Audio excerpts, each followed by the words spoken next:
So now it feels like I kind of want to say, now for something completely different. But actually, perhaps it's not so different. But we're wanting to move now really into thinking about what happens with all the wonderful food that you farmers produce.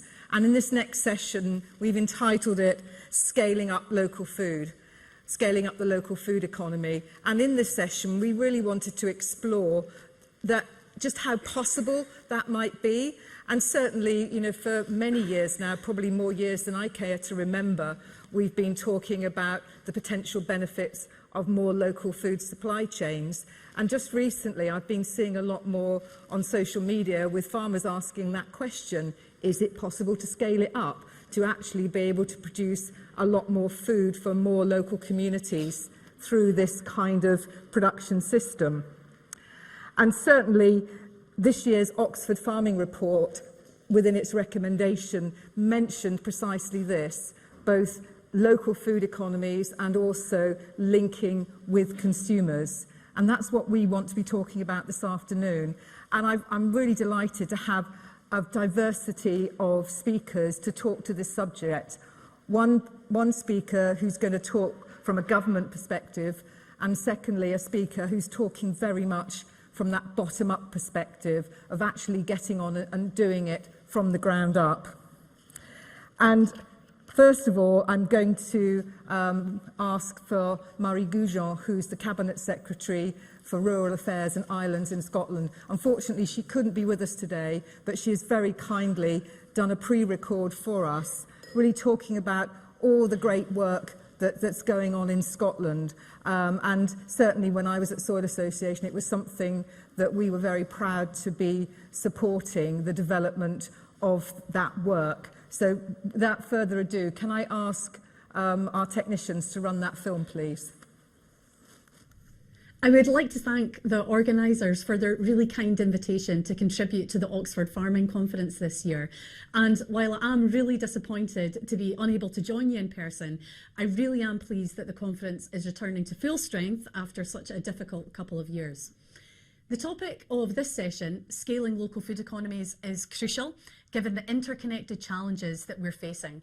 Local food economies have an incredibly important role to play in building resilient, sustainable and healthy food systems. We're all in the midst of a particularly challenging period while we recover from the impact of the pandemic, the effects of Brexit, in addition to the cost crisis. It's now more important than ever to concentrate on the things that matter to our communities. Farming and food production play such an integral role, not only in providing sustenance, but also in fostering that sense of community, that heritage and well-being. As a government, we're taking several steps to support local food and transform our food systems. And I just wanted to take this opportunity to highlight some of these initiatives to you: the Good Food Nation Act and our local food strategy. Since 2014, we've been committed to becoming a good food nation. In our vision, Scotland is a good food nation where people from every walk of life take pride and pleasure in and benefit from the food that they produce, buy, cook, serve and eat each day. To realise this vision and address complex food system challenges in an integrated way, we introduced the Good Food Nation Bill to the Scottish Parliament in October last year. This legislation is now part of Scots law as the Good Food Nation Scotland Act. The Act places duties on Scottish ministers, on local authorities and health boards to produce plans of their policies in relation to food. The work to prepare the Good Food Nation plans will require partnership working between national and local government and will provide for clear, consistent and coherent Scottish food policy. The plans are another step on the journey towards making our vision of Scotland as a good food nation a reality. The Good Food Nation plans will allow us to consider our policies on food in one place, bring together our targets and indicators that measure our progress on different parts of the food system, and most importantly, it pushes us to regularly reflect on our policies in relation to food and make improvements. This is particularly important in the context of the global as well as national challenges that our food systems are currently facing. The impacts of climate change on agriculture and food production, food security and price spikes fueled by the war in Ukraine, the COVID-19 pandemic, rising energy and production costs, and labour shortages right across the system. Whilst the response to these challenges has demonstrated just how resilient the food sector is, it continues to face challenges that put it at risk of not being able to provide accessible and affordable produce. We recognise the importance of local food economies in a resilient food system, and that's why we've brought together many strands of work regarding local food in our draft local food strategy.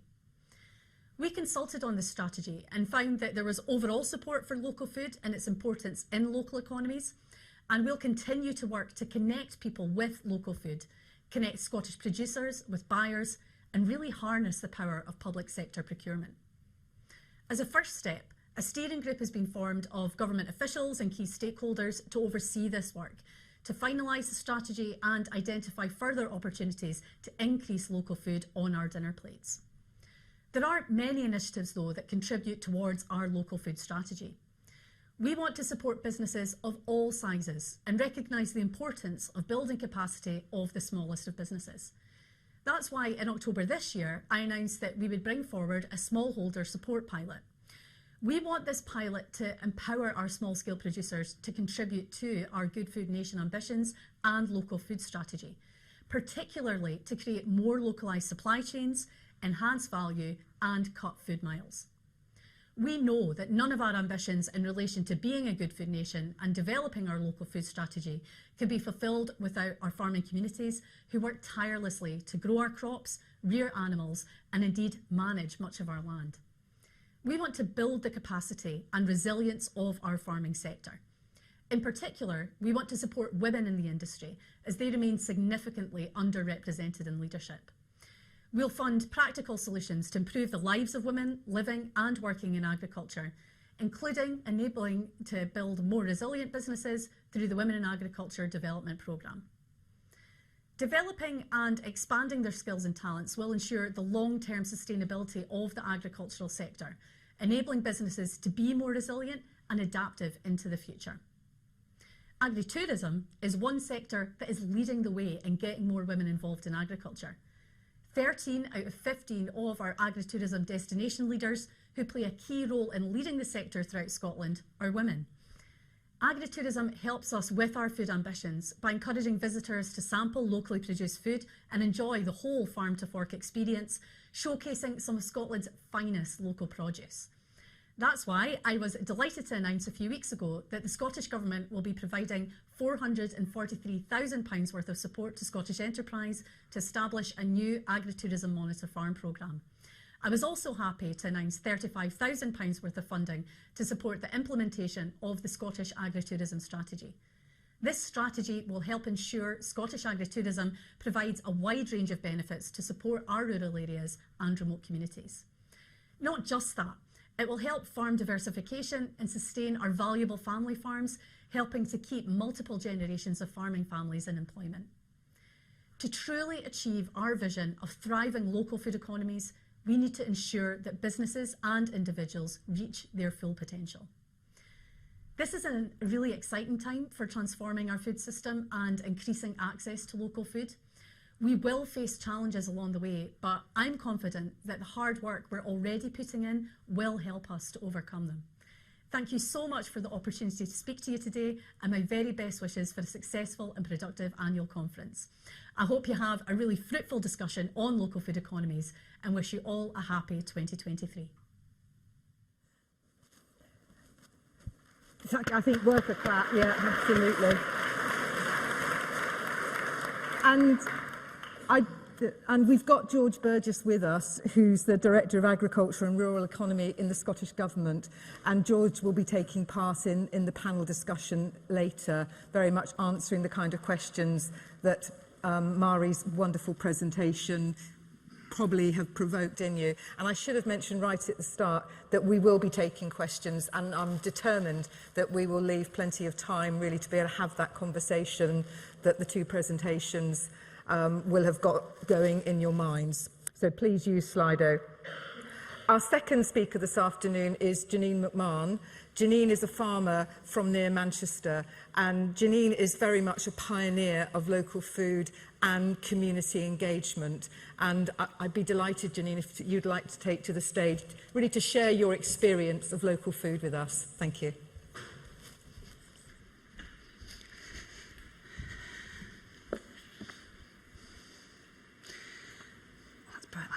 Good afternoon, everybody. First of all, I want to say thank you very much for the invitation to come here today. It is quite overwhelming for me because, like we say, we're just a small farm in a small local area, doing our best to reconnect our community back with the local land. So we are all part of the planet ecosystem, promoting sustainable use of our ecosystem. And preserving biodiversity is not a cause, it is a key to survival. We are all facing crisis, be it personal, family, locally, globally and planetary. Climate change, asked me a decade ago, I wouldn't have really understood it, of what that actually means. The climate change is changing. Yeah, it is changing. It has been changing for over hundreds of years. But since the Industrial Revolution, it's rapidly increased, and we've been experiencing it quite rapidly here on our own farm. So why is it important to me now? Because I'm seeing it, I'm living through it, and most importantly, I understand it. So my name is Jannine, as you've gathered. I'm a wife, I'm an organic farmer, a director, a community connector, a parent of a school governor, a food discovery coordinator for the Country Trust. I'm also a veg advocate, a local food champion, and a Food for Life cohort, and most importantly, what inspired me the most is my 4 boys. 14 years ago, my first child was born into our world. Being brought up on a deprived area myself, career was the only thing at that time what mattered to me. The mantra of go to school, get a good job, settle down and have children. At 30 years old, it wasn't long before I was uprooted, thinking, is this it? Is this life? Is this really all what we've got to it? But more of a scripted to-do book embedded into the brain, followed by the actions of what we were doing at that time was just work, sleep, eat, and clean, and then the next day, work, sleep, eat and clean. There had to be more to life than this. So, in 2010, my husband and I, we bought a small holding in a place called Chatmoss. We both wasn't farmers. My husband had grown since the age of 13, but it was something what we wanted to live a better way of living. So this part of Salford, in Chatmoss, my husband had explored all his life. He'd been there throughout his teens. It's a 2,750 hectare playground for my husband when he was younger, the largest area of Grade 1 farmland and the largest woodland in Greater Manchester, and it was known to grow food. It still grows food, but it mainly grows fodder for animals. Manchester's market garden was also known, and it is in existence, Salford's Green Lungs. We purchased our small holding in 2010. It was an untouched, hidden and abundance of wildlife, because the fields around it are being intensively farmed, and our hidden gem was the hidden life. Families and friends thought we were absolutely crazy going into a world of farming. Even many thought we was having a midlife crisis, jumping ship. However, we knew that we wanted a different life. Sorry. So Chatmoss is the largest area of peat bog, a treasure of history and heritage, and covers approximately 30% of Salford. Today, Salford's mossland is one of the few areas of lowland peat bog left in the UK, and is an area that is valuable as a massive carbon sink, as well as being a hotbed of biodiversity. It should be, and it is, to many locals, a place of outstanding natural beauty, but instead it has been a target of developers, land grabbers, fracking, and also a home to a dump waste. Because of its proximity was so close to Manchester and Liverpool, the infrastructure networks what surround it are starting to destroy the land. In 1836, as you see there, the rail line from Manchester to Liverpool was built, but some say that was the end of Chatmoss, but some say that was also the beginning of Chatmoss. 4 years later, we opened our farm to the local communities to land so we could learn together about the land that sustains us all. The picture in the top middle, that was my shocking discovery in 2014 when I left work and I decided to run like a little summer activity school on the farm.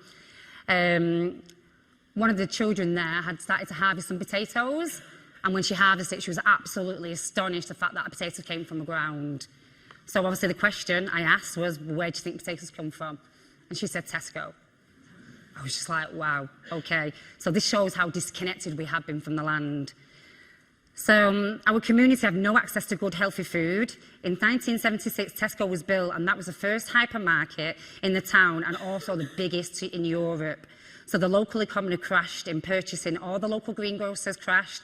The actual independent food outlets, they obviously started to fold. So we knew that we had to protect our soil and preserve our nature, grow healthy, sustainable food together. Good quality food should be accessible for everyone and not for the few. So these pictures here just showing the time that we engage with our local community and the local children so they can reconnect back with the land. Since then, we formed the Green Teach Sustainability Hub. That was formed so people can start reconnecting with the land, but growing food, but also going into the hub, cooking it, growing it, and also eating it as well. So that's what we found important. So Green Teach Sustainability Hub was a non-for-profit community environment organisation. It offers therapeutic growing spaces using organic principles, education, and in the hub we run the sessions where we can grow the food and we can all eat together. So it's a real model of like from farm to plate. Then Chatmoss Market Garden is where local people come together to grow their own food, sharing ideas, cultures, traditions and knowledge. We break down the barriers together, we're changing the narrative. We wasn't born into farming, but we know that we're all connected to food. And we all have opportunity to learn and grow food to be sustainable in a healthy way so we can make our society a lot better and more fulfillful, I would say. So the community leadership. So for 12 years, we've been working tirelessly. We fought many local political battles, but we learned along the way. We're now a certified organic farm. We gain support from community-supported agriculture. We work closely with the Food for Life programme and the Get-togethers networks. We share our ideas and solutions and initiatives with the local people so we can work along other organisations like our allotment areas and stuff like that in our area. So these pictures show how fast climate... Sorry, I'm really going on a tangent here. Right, here we go. So these pictures now show how fast climate change has been changing. So these pictures taken from 2019, February 2019, August 2019 and September 2020. Prior to that, our water levels on the land wasn't as high, but because of all the infrastructure around the area, the landscape is changing. The intensive farming, the inputs of chemicals and the loss of habitats, the wildlife destruction and the lack of maintaining the drainage. We have built on national campaigns for productive use of greenbelt. We have built support developing understanding of the obstacles new and young farmers face. So during 2022, we had a footfall of over 800 people and 550 of those were children. During the summer, we ran activities from 10 till 3. Children had the freedom to come to the farm, explore and take part in farm activities to really be children. And they had crafts, they were using nature as crafts, they were learning, using raw materials, and they even made nettle soup. So I'm going to go back. So this what you can see is a class survey of 6 and 7-year-old children, which are key stage 2. For me, I think the education really needs a bit of a reform. You can see by here that these 90 children, all of them want some form of connection to the land. They want to know about food. They want to know where it grows. They want to taste new food. They want to explore farms. They want to understand about their natural world. So the future plans. So the economic growth doesn't mean anything if we leave people out. So unless we change direction, we will end up in the same place. The way we do business has to change and is changing. We have worked from grassroots up, a direction for more of like a donut society where people are coming out with the ring. They're actually coming in and lifting people into more of a way of equality living. So we have also put Salford on the map for the Good Food Network. We are the first urban farm in Greater Manchester to now be part of the ED1 programme. So Chatmoss has been a hidden oasis among Stratford Park, which has been the most and largest successful business park in Europe. And we need to protect it. It is our natural access, which is only the one what is left in Salford. It can become the platform for social change and opportunities to scale up a local sustainable system. Thank you.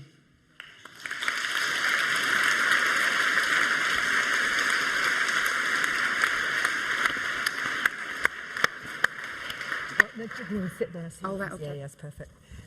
Thank you very much, Jannine. That was really lovely to hear your story, and also for me, the sort of high point was seeing just the children's reaction, the stage 2 children, actually their engagement with wanting to get involved with food, how it's grown and produced and eating it. So we've got loads of questions to go at, and we've got 10 minutes, so we're going to crack on. And first of all, I did promise that George would sort of come in and really support Mairi's presentation. And George, for our Scotland delegates in the audience, I'm going to conflate 2 questions.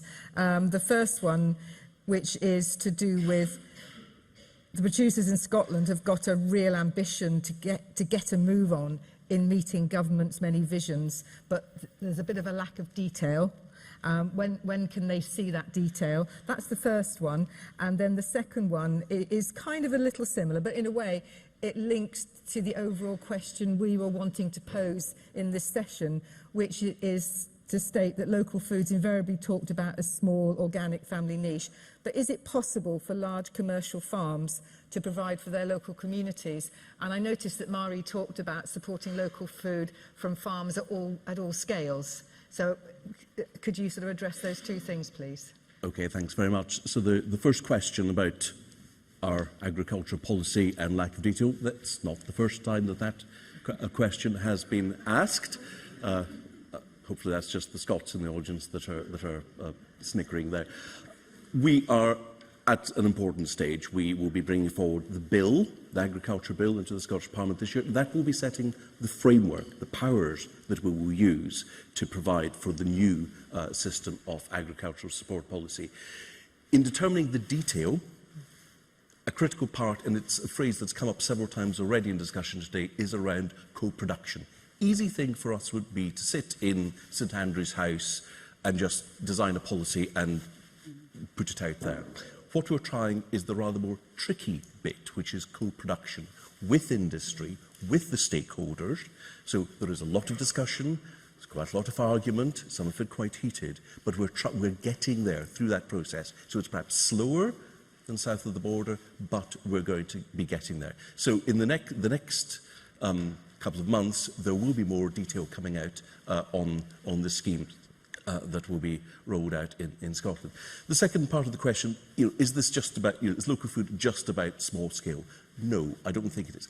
Perhaps the obvious examples are of smaller scale producers, but I can certainly think of a number of larger businesses that have made a real focus on local food as part of their agenda. So I think Scottish colleagues will know of Alistair Dobson in Arran, Taste of Arran, quite a significant business in that economy. So it is not just about sort of small and local and hand-knitted. Actually, it is something that businesses at all scales can participate in.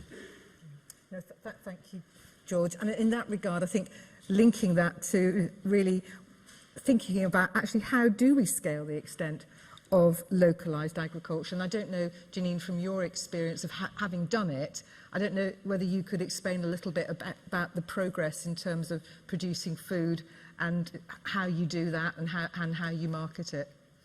Well, to market it was quite difficult.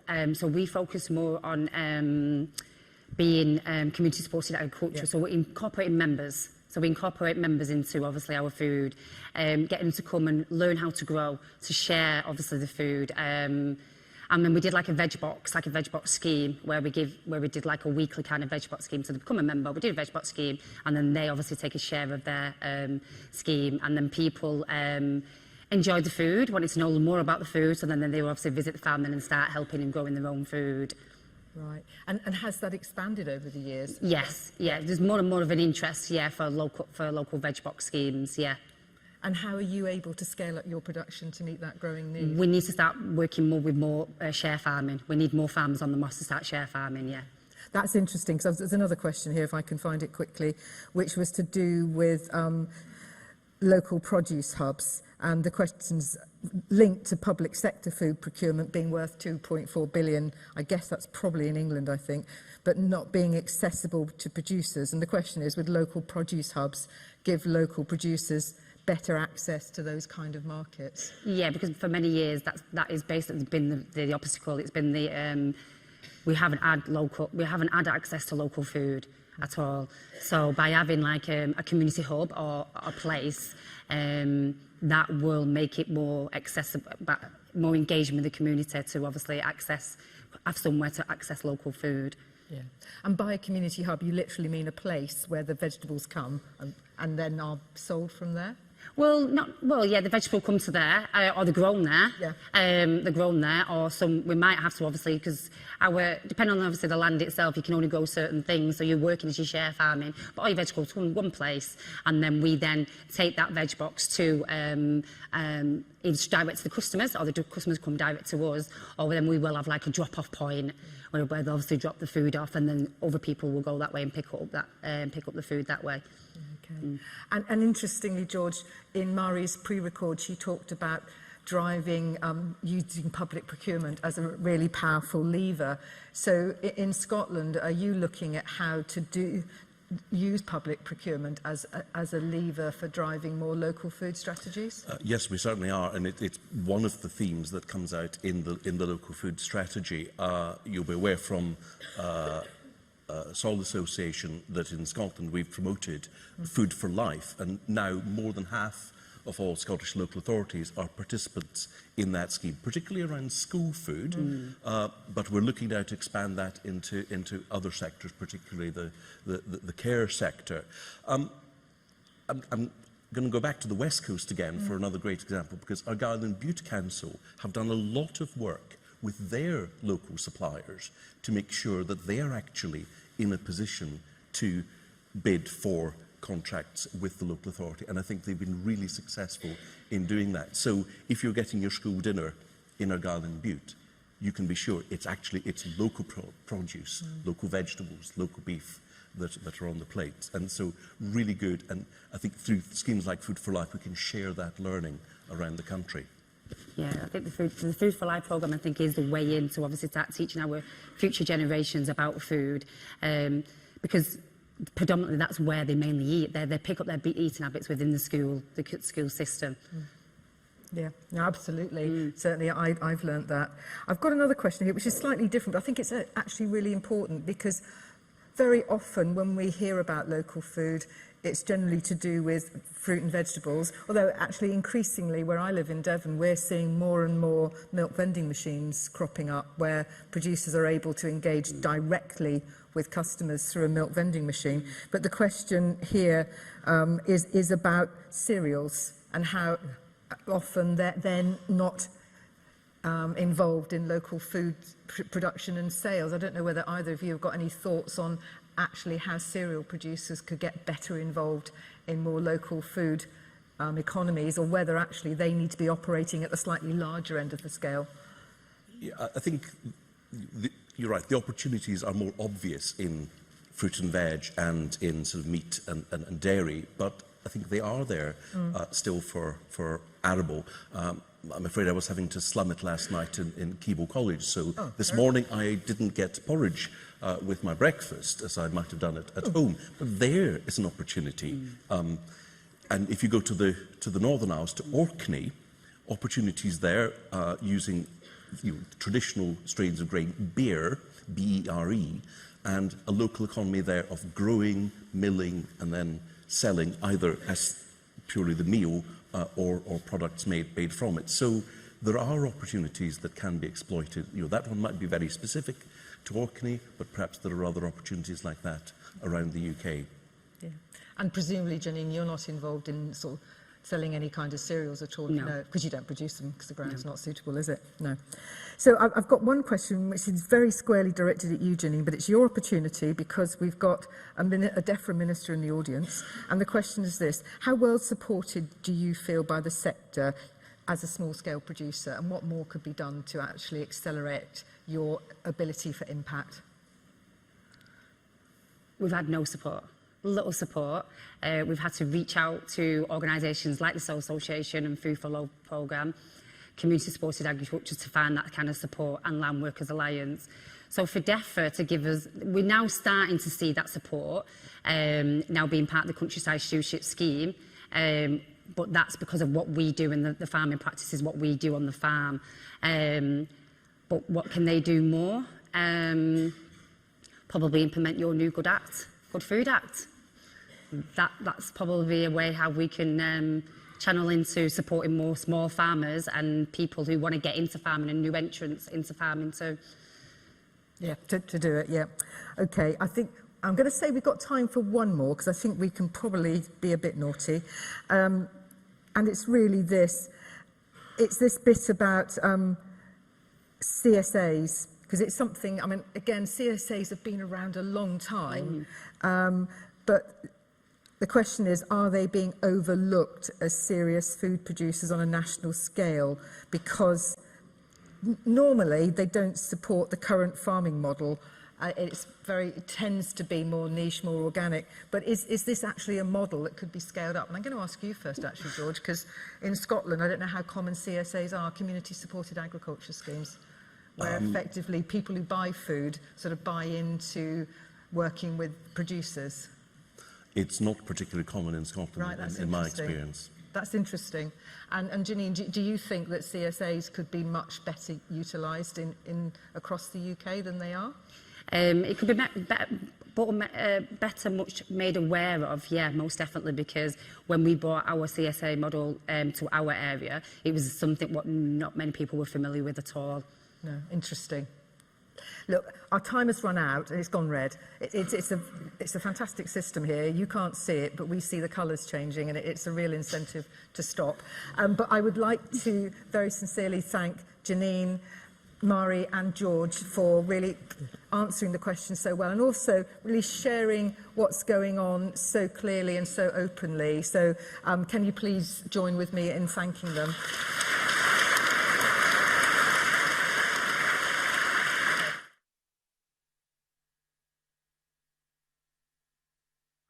Guilty because the question that actually was most popular was really about asking, really applauding Scotland for their looking at agritourism and women in agriculture, and the question was really about are we doing anything similar in England? But I didn't feel I could ask either of you two that question, so it's left hanging really. But thank you very much, and I will move off now for the next group.